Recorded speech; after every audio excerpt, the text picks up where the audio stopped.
আসসালামু আলাইকুম সবাইকে। আপনারা কেমন আছেন? আমি ভালো আছি। আমি আজ একটি তালের পিঠা বানালাম। আমি অনেক দিন পর ইউটিউবে ছাড়ার জন্য একটি পিঠা তৈরি করেছি। আমি ইউটিউবে বেশি এখন ভিডিও ছাড়ি না, কারণ বেশি ভিউ হয় না। এই কারণে যদি আপনাদের ভালো লাগে অবশ্যই ভিডিওটি একবার দেখবেন। আমি এখানে কোনো কিছুই পরিমাণ করে নেইনি, কারণ এগুলো সবাই কম বেশি বানাতে পারে।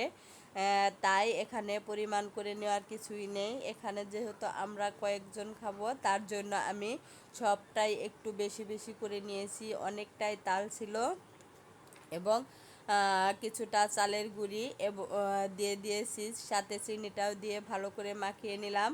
এখন আমি কিছুটা পরিমাণ আটা দিয়ে দিলাম, আর একটু শক্ত করব এই কারণে। এখন আমি এটার ফ্লেভার বাড়ানোর জন্য আমার ঘরে ছাতু রাখা ছিল, আমি সেখান থেকে 3 চামচ ছাতু দিয়ে দিলাম, যাতে ছাতুর ফ্লেভারটা আসে। আর সাথে দিয়ে দিলাম কিছুটা গুঁড়া দুধ দিয়ে আমি এগুলোকে ভালো করে মাখিয়ে নিয়েছি। মাখিয়ে নিয়ে তারপর আমি এখন চুলায় কড়াই বসিয়ে দিয়েছি তেল গরম করার জন্য। এখন আমি এগুলোকে একে একে ভেজে নিব। যদি আমার ভিডিওটি ভালো লাগে অবশ্যই আপনারা একটা লাইক, শেয়ার, কমেন্টস করবেন এবং আমার পাশে থাকবেন। আমরা একে অপরের পাশে না থাকলে কখনোই এগিয়ে যেতে পারবো না। অবশ্যই আমাদের পাশে থাকতে হবে সবাই সবার জন্য।